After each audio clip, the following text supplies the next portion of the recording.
Trump gave his State of the Union speech tonight.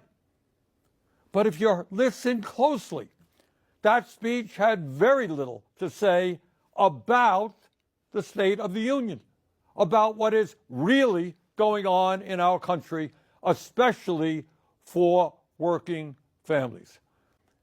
And he almost completely ignored the issues that are keeping working people up at night as they worry about how their families are going to survive in these very tough times.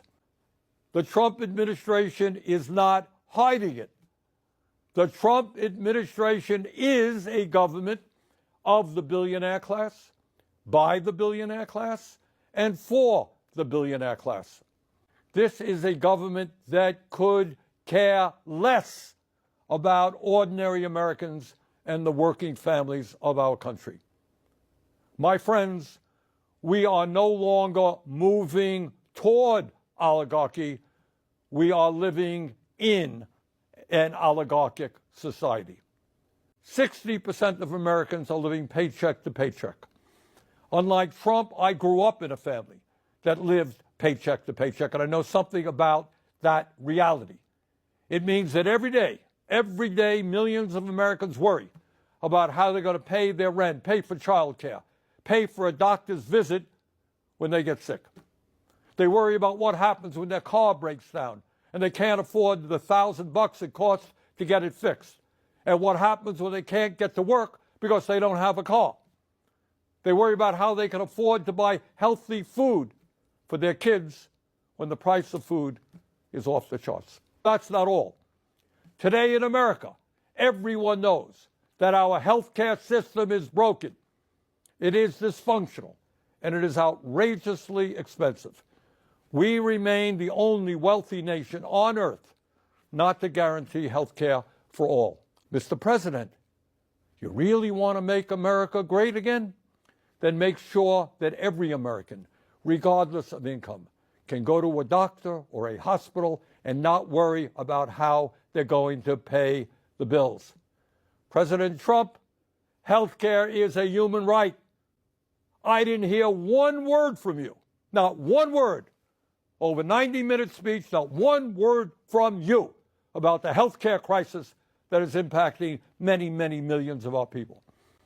Nor did I hear you say why we pay by far the highest prices in the world for prescription drugs, sometimes 10 times more than the people in other countries. Mr. President, we have nearly 800,000 Americans who are homeless. Over 20 million of our people spend more than half of their limited income on housing. We have a major housing crisis in America. Everyone knows it, apparently, except you, because in your speech tonight, I didn't hear you mention the housing crisis. Today in America, we have more income and wealth inequality than we've ever had. 3 richest people in America, the folks Trump invited to stand behind him at his inauguration, now own more wealth than the bottom half of our society, 170 million Americans. Did anyone out there hear one word from the President of the United States on that enormously important issue, which gets to the very fabric of our society? So few owning so much while so many people suffer. Not only is our life expectancy 4 years lower than other wealthy countries, the bottom 50% in this country, the working class of America, on average, live 7 years shorter lives than the top 1%. Got that? In other words, being poor or working class in this country today is a death sentence. Tonight, Trump did not have one word to say about how we are going to address the planetary crisis of climate change. The last 10 years, as most Americans know, have been the warmest ever recorded, and extreme weather disturbances and natural disasters have been taking place all over the world, from California to India, across Europe to North Carolina. And yet, not surprisingly, Trump had nothing to say about climate change except, I guess, drill, baby, drill. Well, that's going to help a whole lot. the solutions, in quote, he proposed would only make a bad situation even worse.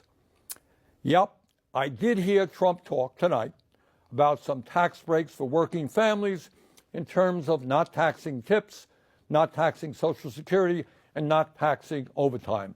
Fine. But that is chump change compared to the benefits he's going to give to the 1%, and it doesn't tell the whole story about his tax policies. According to a recent study by the Institute on Taxation and Economic Policy, if all of Trump's so-called America First policies are enacted, including his tariffs, which he spoke a lot about tonight, the bottom 95% of Americans will see their taxes go up, while the richest 5% in our country will see their taxes go down, way down. Tonight, in so many words, Trump urged Congress to pass his big, beautiful budget. Do you know what's really in it? This budget would cut Medicaid by $880 billion. Oh, I guess Trump forgot to talk about that. $880 billion cut in Medicaid. According to one estimate, it means that up to 36 million Americans, including millions of children, would be thrown off the health insurance they have. Hey, a 90-minute speech tonight, not one word about throwing millions of kids off of the health insurance they have. When you cut Medicaid drastically, it means that nursing homes that receive 2/3 of their funding from Medicaid will either have to shut down, lay off workers, or significantly scale back the services they provide seniors. Gee, I didn't hear that from Trump tonight either. It would be a devastating blow, these cuts to Medicaid, for the 32 million Americans who get their health care at community health centers. And it's not just Medicaid that Trump's budget would cut. It would also cut nutrition assistance by at least $230 billion. The billionaire class, people who can support their families, some of these guys have tens of billions of dollars, support their families for the next 10 generations, 50 generations. People who live in incredible opulence. People who own their own jet planes, they own their own private islands, they own their own spaceships. Trying to get tax breaks by taking food out of the mouths of low-income kids. That truly is disgusting. What we are seeing is the Robin Hood principle in reverse. Think about it for a moment. If Musk and his friends can arbitrarily throw federal workers out on the street today, what do you think that Musk and his fellow billionaires will be doing tomorrow when artificial intelligence and robotics explode? Do you think they'll give a damn about you and your families? No, they will treat you exactly the way they're treating federal employees today. You will be out on the street as well. You have a president who is turning his back on democracy and allying us with authoritarianism. No, we must not abandon the people of Ukraine who were invaded by the Russian dictator Vladimir Putin. We must always stand for democracy, not dictatorship. And what I believe the American people want us to do. They want us to end a corrupt campaign finance system. Well, golly gee, I didn't hear Mr. Trump talk about that tonight. A corrupt campaign finance system which allows a handful of billionaires to buy elections. It is beyond crazy that someone like Elon Musk can contribute over $270 million to help get Trump elected, and then he gets to run the government.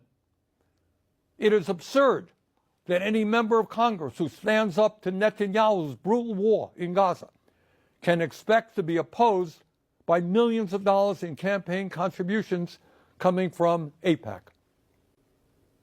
The American people want us to end this disastrous Citizens United Supreme Court decision and move to the public funding of elections. Democracy is supposed to be about one person, one vote, not billionaires buying the political candidates of their choice. And further, No, we should not be giving tax breaks to billionaires. That's not what we should be doing. We must demand that the wealthiest people in this country start paying their fair share of taxes. We must raise the federal minimum wage of $7.25 an hour to a living wage of at least $17 an hour. We must make it easier for workers to join trade unions, grow the union movement, and prevent corporations from violating labor laws with impunity by passing the PRO Act, legislation that I will be introducing tomorrow. No, we are not going to cut Social Security. Quite the contrary. We must expand Social Security benefits and extend its solvency for the next 75 years by scrapping the cap that allows a billionaire to pay the same amount into Social Security as a truck driver. Too many of our seniors are hurting today for us to be talking about cutting Social Security. Over 20% seniors in this country living on $15,000 a year or less. Further, instead of making massive cuts to Medicaid, we must join every other major country in guaranteeing health care to all. You know, I heard a lot of talk about freedom tonight from Mr. Trump. Well, in a free society, we must absolutely guarantee that it is the women of America who control their own bodies, not the local, state, or federal governments. I've heard from many of you that there are a lot of people out there who are feeling angry and frustrated at what's going on here in Washington, D.C. And some of you may feel a bit hopeless. So let me say this. At this particular moment in history, despair is not an option. Giving up is not acceptable. And none of us have the privilege of hiding under the covers. The stakes are just too high. Let us never forget, real change only occurs when ordinary people stand up by the millions against oppression and injustice and fight back. There is nothing in the world that can stop us. We can win. We will win. Let us go forward together.